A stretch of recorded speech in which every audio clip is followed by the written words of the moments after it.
This is an interview of Lori Moon. She's a 53-year-old nurse practitioner who specializes in behavioral health and works specifically with children. She grew up on Lopez Island in the San Juan Islands here in Washington. She has lived all over the United States as well as in London. She currently resides in Colbert, Washington with her husband and 3 dogs, Sherman, Lucy, and Bella. She is my wonderful mom.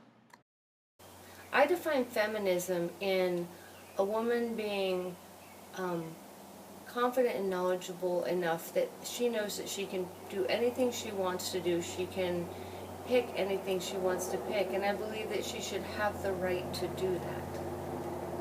Several, and they're kind of varied.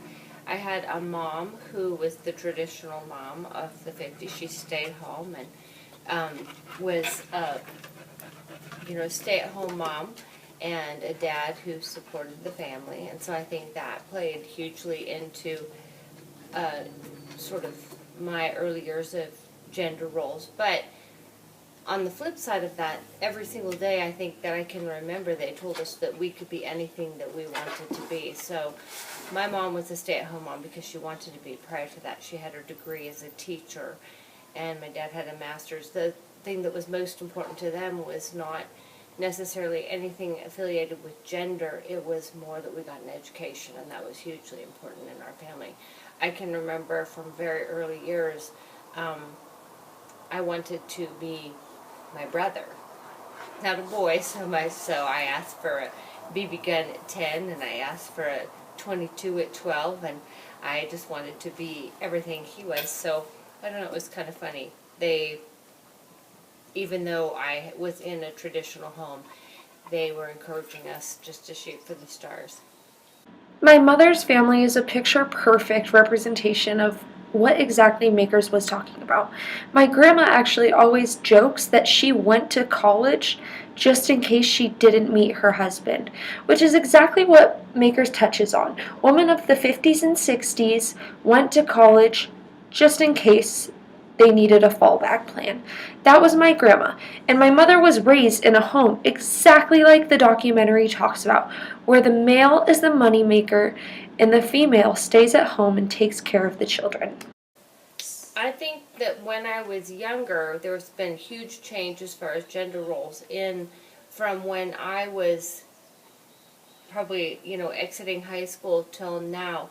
And because I'm in medicine, and that was what I always wanted to be in, that was sort of where I think I paid most attention to the changes. So when I was young and just leaving high school, females generally were encouraged to be more nurses, and there were far more doctors that were male than female. And as the years have passed, now you see it at 50-50. And as far as, when you look at people who go into medicine, you see far more women doctors now, and that's probably 50-50, but you're seeing more of, probably in the last 15 years, you see more male nurses, which is really nice too.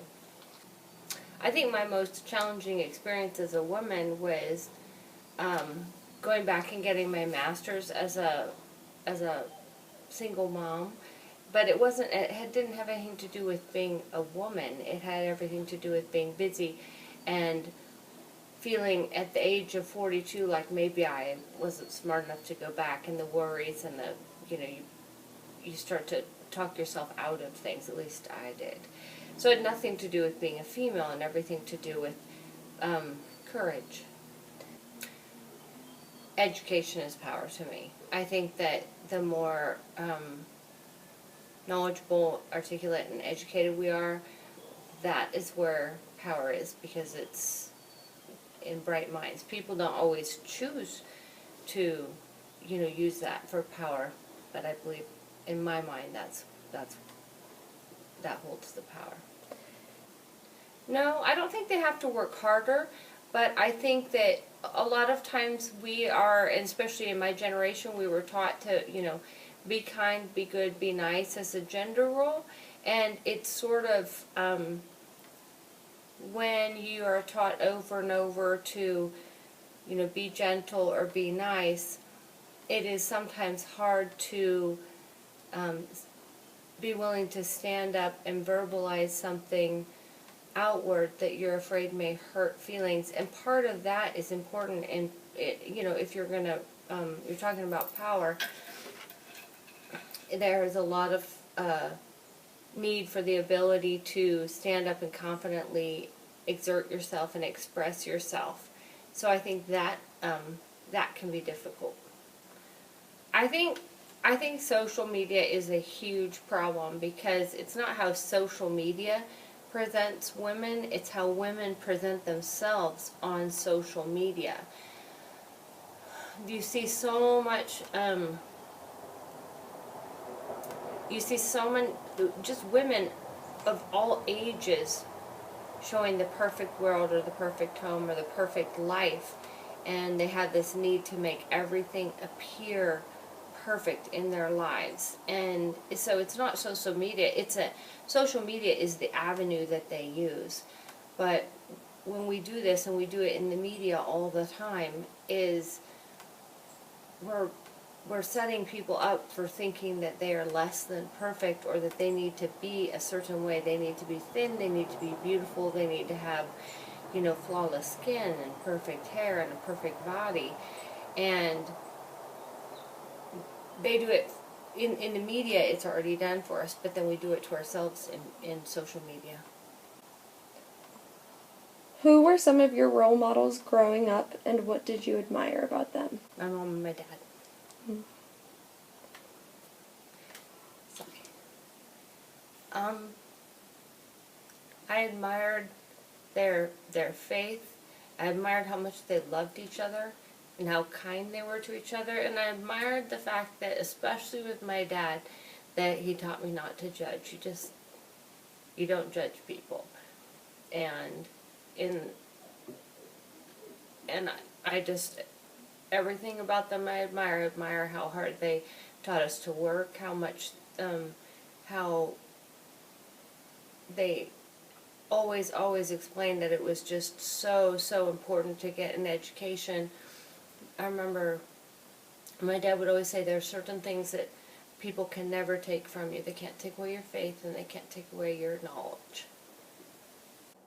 I do, and it's hard because when I'm answering these questions, I'm talking about the United States, and it's so different in other areas of the world. Expectations for women now, they're just very different than they were. Do you think the expectation is harder to meet now? That there's more pressure to that? I do in some ways. I think it was harder back then if a woman wanted to be, like, say, a physician. I think she had more obstacles. And I believe that those type of obstacles have been removed. But I believe that if a woman wants to be the CEO of a company and also wants to be a mother, I believe it's harder because we have sort of this idea in our head that I can be everything and to be the best at everything at all times, and that is very, very difficult to do. I have found a role model too. My mother grew up and chose a career dedicating her life to healing others. She showed strength and perseverance after getting divorced and going back to grad school. Since then, she has remarried to my stepdad. And while they may stick to and believe in most of the traditional gender roles, where she does a lot of the cleaning and he does a lot of the outside work, they also don't follow it because my mother's the breadwinner and my stepdad stays at home much more often. My mother is a very insightful and wonderful woman for believing that women should be able to do anything they want. Ultimately, my mother doesn't label herself as a feminist or anything else for that matter because I believe she thinks there's a tone of judgment that comes along with these labels. My mom does believe in feminism and that we as women should have power, and that is one of the most encouraging things as a daughter to hear.